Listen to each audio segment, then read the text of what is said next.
Friends, कैसे हैं आप सब। उम्मीद करते हैं कि आप सब अच्छे होंगे।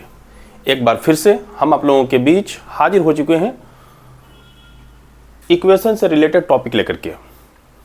इससे पहले मैं 6 क्वेश्चन सॉल्व कर चुका हूं और आप देख चुके होंगे।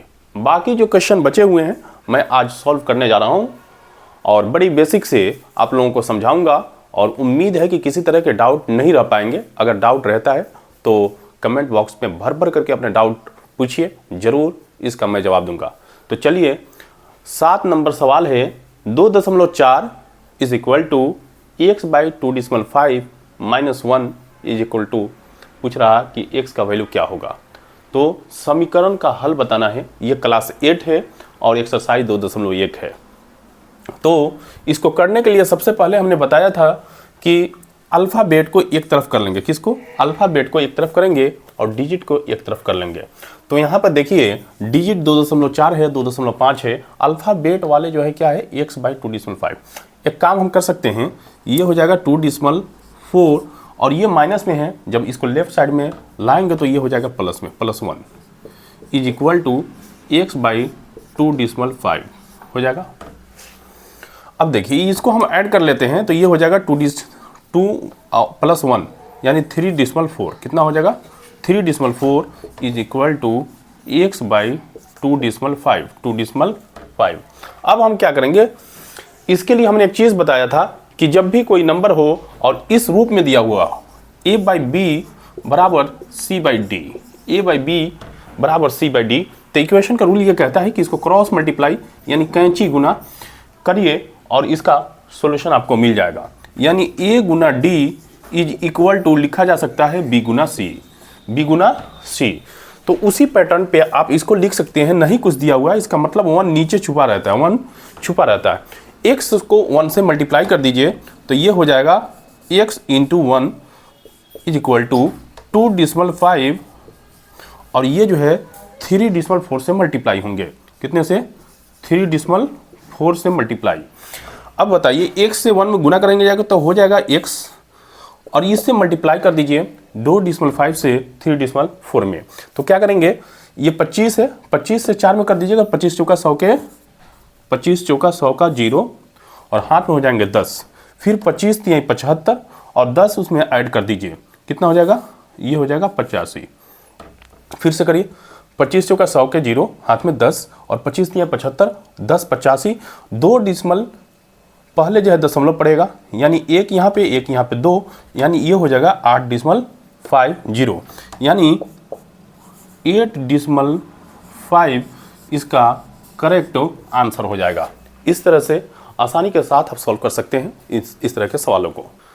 चलिए 8 नंबर सवाल आपके स्क्रीन पे कह रहा है 3x + 10 is equal to x।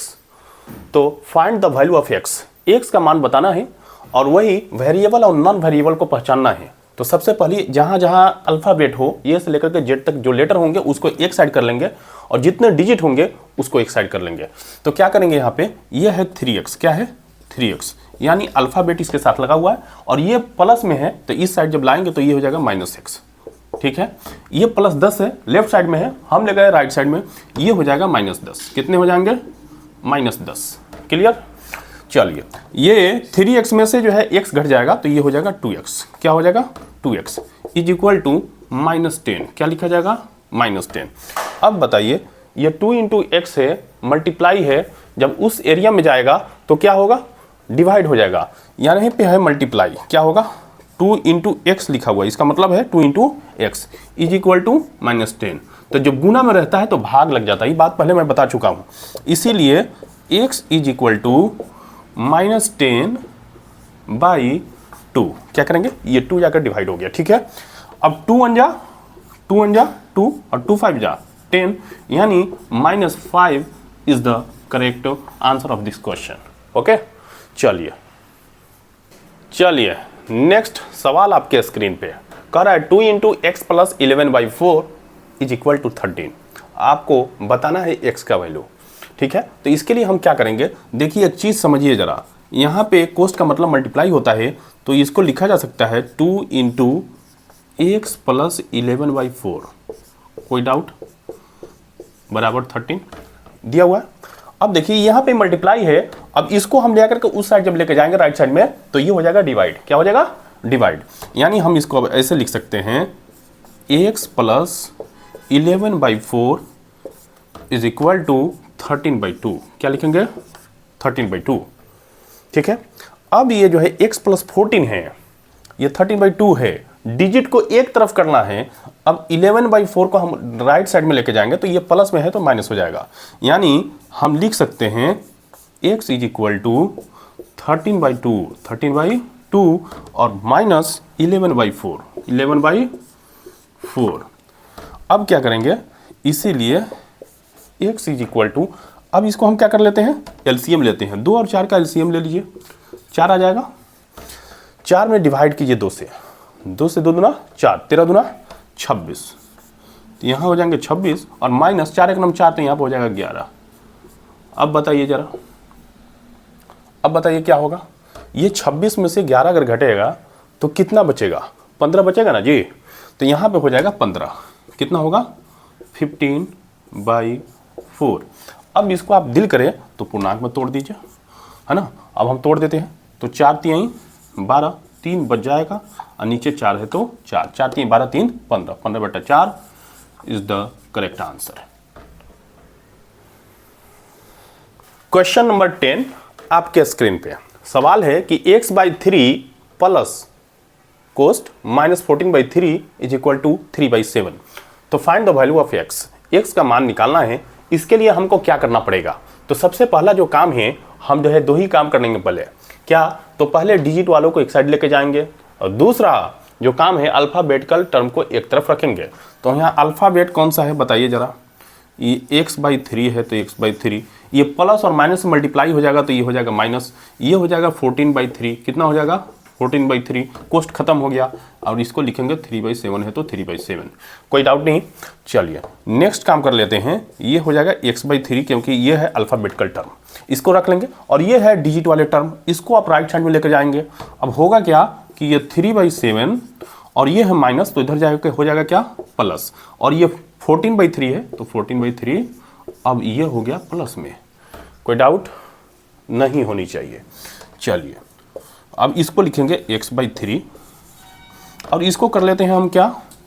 LCM कर लीजिए। 7 3 जा 21, 7 से भाग करिएगा तो 7 3 21, 3 से 3 में गुना कर दीजिएगा 3 3 9 और प्लस 3 से 3 7 21 और 14 में 7 से मल्टीप्लाई करिए तो 14 7 कितना होता है? 84। 14 7 98 होता है। कितना होता है? 98। ठीक है। 3 से 3 7 21, 14 7 98, 98 में 9 आप जोड़ दीजिए तो ये कितना हो जाएगा जरा बताइए।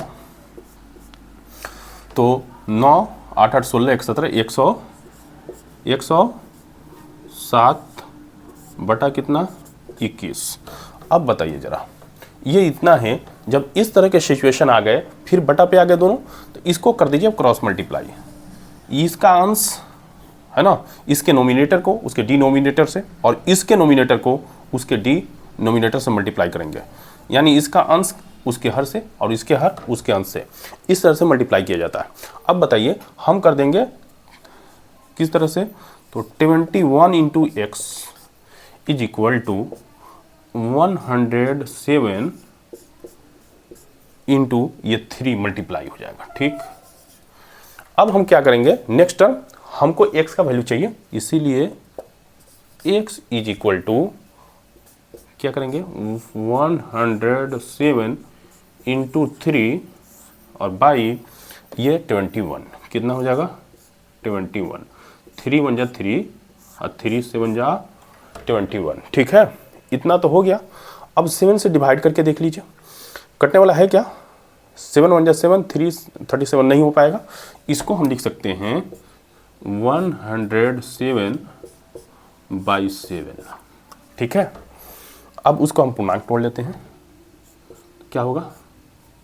7 1 7, 10 हो जाएगा, बच जाएगा 7 बटा 7। 10 7 70, 7 77, 107 है ना।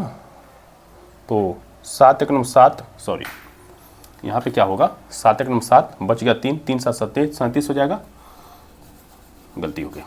तो इसको करेंगे 7 1 9 7 और फिर ये 3 और 7 37, तो 7 5 35, बच गया 2, 2 अब बटा 7 इज द करेक्ट आंसर। यानी लिखा जा सकता है 15 पूर्णांक 2 बटा 7, 15 7 105 और 2 जोड़ देंगे तो 107 अब बटा 7 is the correct answer of this question. इस तरह से बड़ी आसानी के साथ आप सॉल्व कर सकते हैं सारे सवालों को। अगर इसके बावजूद भी किसी तरह का डाउट रहता है तो ज़रूर कमेंट बॉक्स में पूछिए और हम उसकी भरपूर सॉल्यूशन देंगे। तो इसी तरह के नए नए वीडियोस के लिए मेरे चैनल को सब्सक्राइब कर दीजिए, बेल आइकन को ऑन कर दीजिए और अपने जानने वालों के पास ज़्यादा से ज़्यादा शेयर कर दीजिए। तो आज के लिए इतना ही, दीजिए इजाज़त, रखिए अपना ख्याल, खुश रहिए, मस्त रहिए, आबाद रहिए। Thank you so much.